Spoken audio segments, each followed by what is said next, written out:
सोचिए, जिस पार्टी का आज एक भी लोकसभा सांसद नहीं है, एक राज्यसभा सांसद है, उसका कार्यकाल भी जल्द समाप्त होने वाला है। यूपी विधान परिषद में उसका एक भी सदस्य नहीं है और पूरे उत्तर प्रदेश जिसकी विधानसभा सीटों की कुल संख्या है 403, उनमें से सिर्फ उनका एक विधायक है। तो उस पार्टी से गठबंधन के लिए अप्रोच कर रही है एक ऐसी पार्टी जिसकी करीब आज 3 राज्यों में सरकार है और कुछ राज्यों में गठबंधन की सरकार है। और तो और उनके करीब 100 सांसद भी हैं। वो पार्टी कह रही है कि अगर मायावती हमारे साथ आती हैं तो ज्यादा बेहतर रहेगा। उनका इंडिया गठबंधन में स्वागत है। जी हाँ, यहाँ बात हो रही है बहुजन समाज पार्टी जिसकी सुप्रीमो है मायावती और कांग्रेस पार्टी की। दोनों ही राष्ट्रीय पार्टी है, लेकिन बसपा का हाल आप देख ही रहे हैं। लगातार गिरता जनाधार बसपा के कार्यकर्ताओं, समर्थकों और मायावती के लिए चिंता का विषय बना हुआ है।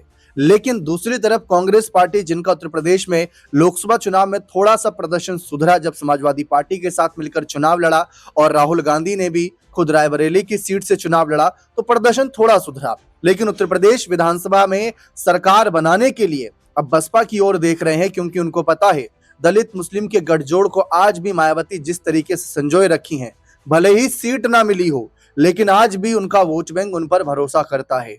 अब तक जितने भी हमने चुनावी कह सकते हैं माहौल को कवर किया, उसमें एक बात तो ये पाई है कि जब जब बसपा ने किसी पार्टी के साथ गठबंधन किया तो उनका वोट बैंक काफी अच्छे तरीके से ट्रांसफर हुआ। शायद यही कारण है कि कांग्रेस पार्टी चाहती है कि बीएसपी हमारे साथ जुड़े। और मायावती के सोशल मीडिया पोस्ट को ध्यान में रखते हुए हाल फिलहाल में कांग्रेस पर जो उनके तेवर नरम पड़ते नजर आ रहे हैं, उसके बाद संदेश भी मिल रहा है कि क्या मायावती कांग्रेस के साथ हाथ मिलाएंगी। अब इसी मामले पर चर्चा करते हैं यहाँ पर हमारे खास वरिष्ठ सहयोगी अमन सर के साथ। सर, उत्तर प्रदेश प्रभारी कांग्रेस के अविनाश पांडे ने मायावती को लेकर कहा है, बीएसपी को लेकर, कि अगर वो आना चाहे तो इंडिया गठबंधन के दरवाजे खुले हुए हैं। और यही कुछ बयान 2024 के लोकसभा चुनाव के पहले भी था, जबकि समाजवादी पार्टी 2019 के चुनावी नतीजों से उबर नहीं पाई थी, जहां वह सिर्फ 5 सीटों पर सिमट गई थी और बसपा को 10 सीटें मिली थी। बुरे हाल में थी सपा, तो वो नहीं उबर पाई, इसलिए बसपा के ज्यादा साथ लेने की बात उन्होंने कभी छेड़ी ही नहीं। लेकिन कांग्रेस का बार बार यह कहना कि इंडिया गठबंधन में स्वागत है, इस पर सपा कांग्रेस गठबंधन पर क्या असर पड़ेगा और क्या मायावती साथ आने पर विचार करेंगी? देखिए दीपक, अगर हम उत्तर प्रदेश की राजनीति को खंगालने का प्रयास करें तो यहाँ पर बसपा और कांग्रेस दोनों की स्थिति लगभग कमोवेश एक जैसी ही है। अगर हम राज्य स्तर की बात करें, हालांकि लोकसभा चुनाव में जरूर कांग्रेस पार्टी के हाथ में 5-6 सीटें आई, लेकिन वो भी सपा के साथ में गठबंधन के जरिए आई। लेकिन वहीं अगर विधानसभा की बात करें, राज्य स्तर की बात करें, तो कांग्रेस की जो स्थिति है वो बेहद खराब दिखाई पड़ती है। आप देखिए, उनकी जो विधायक है वो ना के बराबर नजर आते हैं। मायावती के भी एक ही आई थिंक विधायक नजर आते हैं। तो ये अपने आप में बताता है कि दोनों पार्टियां उत्तर प्रदेश में फिलहाल स्ट्रगल करती हुई दिखाई पड़ रही है। और कांग्रेस पार्टी अपने आप को दोबारा मजबूत इसलिए भी करना चाहती है क्योंकि आप देख रहे हैं गठबंधन के सहारे चलकर कांग्रेस पार्टी को कोई बहुत अधिक फायदा नहीं हो रहा, या जो स्थिति उसकी मजबूत होनी चाहिए वो स्थिति मजबूत नहीं हो रही। हमने बिहार चुनाव में देखा, जहां पर राहुल और तेजस्वी यादव दोनों मिलकर अपनी गठबंधन को मजबूत कर रहे थे और तमाम तरह के दावे करते हुए दिखाई पड़ रहे थे। लेकिन जब रिजल्ट सामने आता है तो कांग्रेस पार्टी के पास में 4 या 5 सीटें आती हैं, जो ये बताता है कि क्या कांग्रेस पार्टी की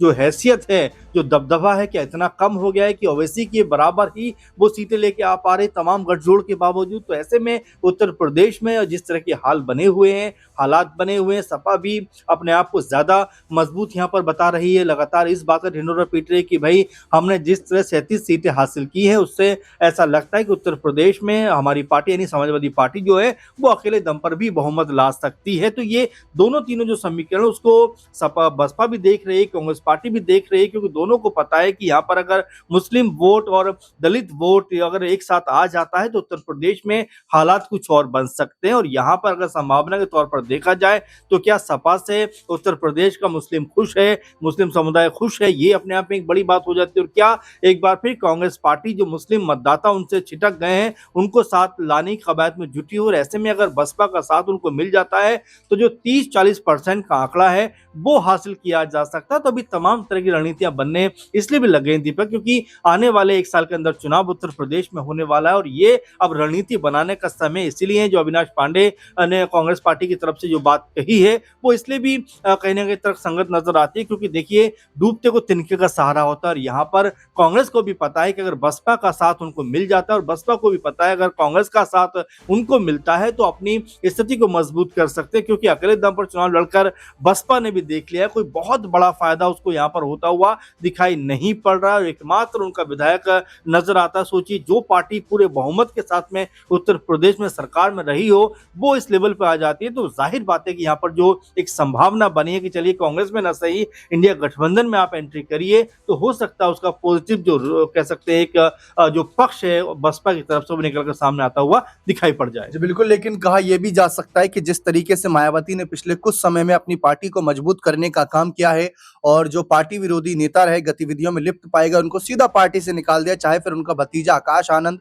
और उनके करीबी अशोक सिद्धार्थ ही क्यों ना रहे हो। भले ही उनकी वापसी हो गई, लेकिन हाँ, निकाले जाना उनको एक डर बैठा गया कि ऐसा अगर दोबारा करेंगे तो मायावती कुछ भी एक्शन ले सकती हैं। कहीं ये डर तो नहीं, इसी वजह से कांग्रेस ये तो नहीं सोच रही कि अगर मायावती की पार्टी फिर मजबूत हो गई तो यूपी में 2007 के नतीजे कहीं दोबारा तो नहीं दोहरा देंगी। इस बात का डर 20 साल बाद कहीं नहीं सता रहा कि भाई 2007 में जो हुआ था कहीं वो 2027 में ना हो जाए। कहीं कांग्रेस को इस बात का डर तो नहीं? देखिए, बिल्कुल डर है। और एक बात ये भी दीपक समझिए, कांग्रेस पार्टी के लिए खोने के लिए कुछ भी नहीं है। अगर आप देखेंगे उत्तर प्रदेश में जो हालात कांग्रेस पार्टी के बने हुए हैं, कोई बहुत बेहतर हालात नहीं कहा जा सकता, लेकिन वोट शेयर बढ़ सकता है क्या, पार्टी को मजबूती मिल सकती है क्या, क्या बसपा के साथ जाकर कोई बड़े समीकरण बन सकते हैं क्या। और साथ में अगर इंडिया गठबंधन में भी मान लीजिए अगर बसपा की एंट्री होती है तो उत्तर प्रदेश में एक बड़ा दबदबा यहाँ पर बन सकता है। वहां पर सपा मौजूद है, बसपा अगर आ गई, साथ में कांग्रेस पार्टी है, तो एक बड़ा वोट बैंक जो है वो इस तरफ या इस गठबंधन में आता हुआ दिखाई पड़ेगा। क्योंकि उत्तर प्रदेश में बीजेपी की हालत भी इस समय अगर देखा जाए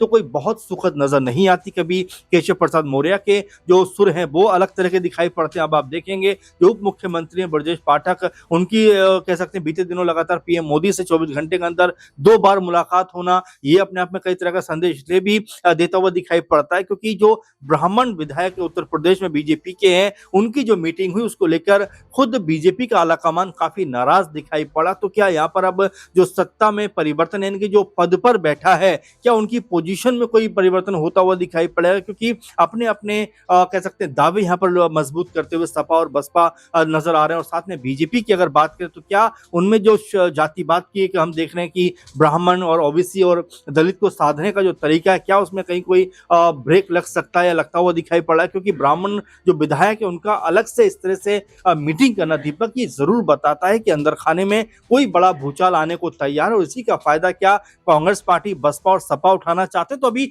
राजनीतिक तौर पर देखा जाए तो अभी हलचल मचना उत्तर प्रदेश के अंदर बाकी है, क्योंकि बीजेपी के अंदर भी जिस तरह के हालात चल रहे हैं उसको लगातार निगाह कहीं ना कहीं तीनों बड़ी पार्टियां उत्तर प्रदेश में बनाई हुई होंगी। अगर ये कह सकते हैं बसपा की एंट्री होती है इंडिया गठबंधन में तो एक बड़ा कह सकते हैं दबदबा उत्तर प्रदेश में इस गठबंधन का बन सकता है। क्योंकि पहले ही जिस तरह कांग्रेस पार्टी और सपा ने एक साथ लड़कर 43-44 सीटें हासिल कर ली, उससे ये जरूर पता लगा कि उत्तर प्रदेश में बदलाव हो सकता है। लेकिन अगर एकजुट होकर आते हैं तो ये बड़े लेवल पे जाता हुआ दिखाई पड़ सकता है। बिल्कुल, लेकिन अगर एकजुट होंगे तो 2 राष्ट्रीय पार्टी जिसमें बसपा और कांग्रेस का क्या सीट बंटवारा रहेगा। सपा जो एक समय पर देखा जाए आज के समय पर देश की तीसरी बड़ी पार्टी है सांसदों की संख्या के मामले में, तो वो किस स्तर के यहाँ पर बदलाव की अपेक्षा रखेगी यहाँ कांग्रेस और बसपा से। लेकिन फिलहाल मायावती की खामोशी कई सवाल खड़े कर रही है। क्या वो अकेले जाएंगी या फिर वो किसी के साथ गठबंधन करेंगी? हो सकता है कि वो अपने जन्मदिन जो जनवरी के महीने में आएगा उस दिन कोई बड़ा ऐलान करती नजर आए। बने रहें चैनल के साथ, बहुत बहुत शुक्रिया।